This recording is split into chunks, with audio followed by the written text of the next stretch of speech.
este video donde le hacen una pregunta incómoda a Soto. Cuando llegaste al crujado, al dogado, dijiste algo. ¿Te recuerdas lo que tú dijiste? Porque salió Son pileros. en todas las redes sociales. Pero mariconazo, va a seguir con la maldita mierda. Son pileros, de verdad. Contigo mismo, hijo de tu madre, no mire para los lados. Eso, la verdad. No estamos en problema. No, lo que se dice en el logado se queda en el logado.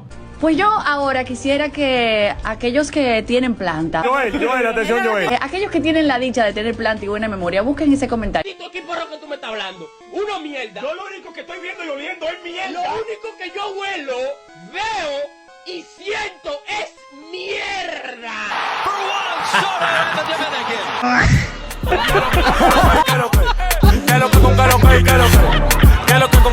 Me metí en todos los bares. Señores, denle que me gusta.